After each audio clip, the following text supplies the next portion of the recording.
अस्सलाम वालेकुम दोस्तों, कैसे हैं आप लोग? खैरियत से हैं? ठीक ठाक हैं? उम्मीद है आप लोग खैरियत से अच्छे होंगे। दोस्तों, आज हम रिएक्शन करेंगे कंटेंट का शान यूट्यूब चैनल के ऊपर। जब पाकिस्तान ने एटमी धमाके करे तो क्या मुश्किलात पेश आईं। तो चलिए शुरू करते हैं अपनी आज की वीडियो। पाकिस्तान ने चागी के मकाम पर एक के बाद एक 5 न्यूक्लियर धमाके किए। यही फर्क है हमारे और उन सुपर पावर्स में जो सिर्फ न्यूक्लियर आर्सेनल को धमकियों के लिए रखते हैं, जो दुश्मन की आंख में आंख डालकर कहे कि हम तैयार हैं, हम वो पाकिस्तानी हैं। ये वो दिन है जब हमने दुनिया को कह दिया था कि भैया हमें हल्का मत लेना। हल्के में नहीं लेना, अभी लिया था इंडिया ने हल्के में। जो सिर्फ एक साइंटिस्ट नहीं बल्कि एक मिशन बन गया। इंडिया ने मई 1974 में एक के बाद एक न्यूक्लियर टेस्ट किए। पूरे रीजन का पावर बैलेंस हिल गया, मगर पाकिस्तान हमने खामोशी इख्तियार की।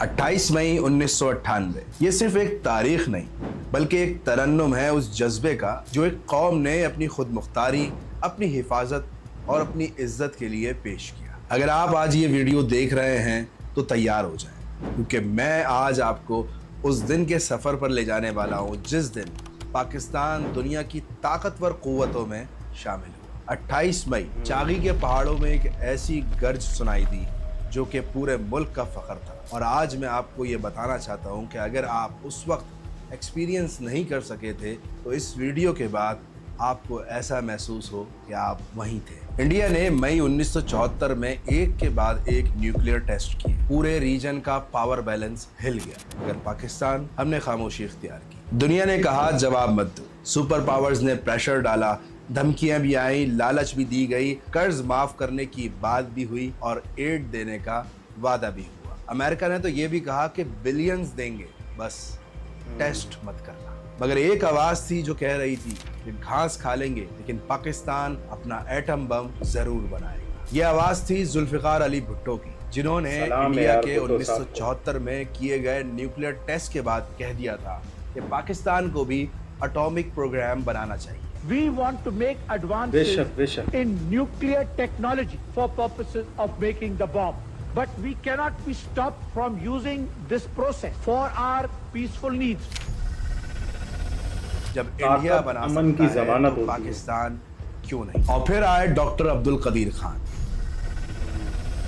वो नाम जो सिर्फ एक साइंटिस्ट नहीं बल्कि एक मिशन बन गया। वो वक्त जब दुनिया पाकिस्तान को पीछे धकेलना चाहती थी, डॉक्टर अब्दुल कदीर खान और उनकी टीम ने लैब में ये कसम खाई कि ये मुल्क कभी किसी के सामने झुकेगा नहीं। और आखिर वो दिन भी आ गया। 28 मई 1998 पाकिस्तान ने चागी के मकाम पर एक के बाद एक 5 न्यूक्लियर धमाके किए। Pakistan today detonated 5 nuclear devices and entered a new arms race on the Asian subcontinent which has alarmed the world. Why does Pakistan have nuclear weapons? और ये धमाके सिर्फ जमीन में नहीं बल्कि हर उस दिल में हुए जो पाकिस्तान के लिए धड़कता था। चागी के पहाड़ों का रंग बदल गया, पहले ब्राउन थे, बाद में सफेद हो गए। ऐसा लग रहा था कि जैसे उन्होंने भी अपनी हिफाजत के लिए रेस होती है। जब वो न्यूक्लियर धमाके हुए तो सिर्फ दुश्मन की नींद नहीं उड़ी बल्कि दुनिया की सुपर पावर्स भी हिल उठी। अब पाकिस्तान दुनिया का 7th न्यूक्लियर पावर बन चुका था और मुस्लिम वर्ल्ड का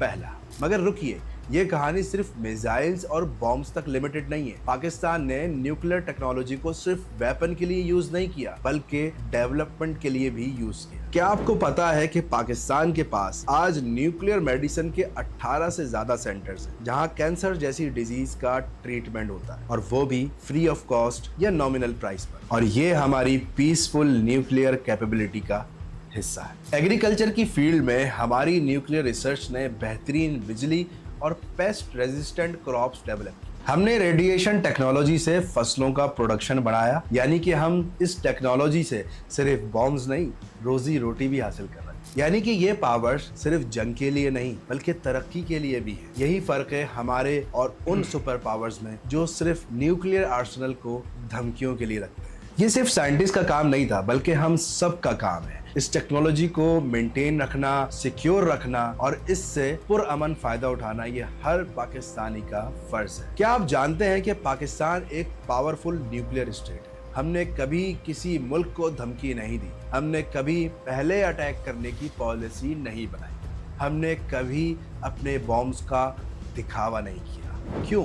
क्योंकि ये पावर, ये ताकत एक अमानत है और अमानत में खयानत नहीं होती। आज यौम तकबीर है और यौम तकबीर हमें उस वक्त की याद दिलाता है जब कौम एक हो जाती है तो सब कुछ मुमकिन हो जाता है। उस वक्त ना तो सरकारी करप्शन का रोना था, ना मीडिया चैनल्स की ब्रेकिंग न्यूज़ और ना ही ट्विटर ट्रेंड्स। बस एक ही मकसद था, पाकिस्तान को ताकतवर बनाना। आज फिर से हमें उसी जज्बे की ज़रूरत है। आपस में तफरीक को भूल कर पाकिस्तान के लिए सोचने की ज़रूरत है। यौम तकबीर सिर्फ धमाकों का दिन नहीं बल्कि ये सेल्फ रिस्पेक्ट का दिन है, सॉवरेनिटी का दिन है और ये वो दिन है जब हमने दुनिया को कह दिया था कि भैया हमें हल्का मत लेना। तो अगर आज आपसे कोई कहे कि इस न्यूक्लियर पावर का फ़ायदा क्या है तो जवाब सिंपल है। आज आपकी सरहदें महफूज हैं, आपकी आज़ादी की कीमत कोई और नहीं, आप खुद तय करते हैं। आज हम किसी के पपेट नहीं बल्कि हमारे पास वो चीज़ है जो दुनिया को सोचने पर मजबूर करती है। और आज हम इस यौम तकबीर के मौके पर फ़ख्र से कह सकते हैं कि जो मिट्टी को चूम कर सोना बना दे, हम वो पाकिस्तानी हैं। जो वीडियो देखी दोस्त आप लोगों ने, यकीनन आपको अच्छी लगी होगी और सलाम है भुट्टो साहब को यार। उन्होंने उस दौर में ये कहा कि पाकिस्तान घास खा लेगा मगर न्यूक्लियर हथियार बनाएगा। और डॉक्टर अब्दुल कदीर भी हमारे कौमी हीरो हैं, अल्लाह ताला उनकी कब्र पे अपनी करोड़ों रहमतों का नज़ूल फरमाए। और अल्लाह के रसूल ने फरमाया है कि 3 लोग तीर की वजह से जन्नत में जाएंगे, एक तीर बनाने वाला, एक फेंकने वाला, एक तीर पकड़ाने वाला। तो बेशक जिन्होंने ये काम किया है अल्लाह ताला सबको जज़ाए खैर दे। और दूसरी बात, हमारे कशान भाई ने वीडियो बड़ी अच्छी बनाई है। हम इनको जब से देख रहे हैं जब ये आमिर लियाकत बनते थे, और इनकी वीडियो का लिंक मैं डिस्क्रिप्शन में डाल दूँगा, अगर आप चाहें तो इनका चैनल चेकआउट कर सकते हैं। मिलते हैं इंशाल्लाह अगली वीडियो में, तब तक के लिए अल्लाह हाफ़िज़।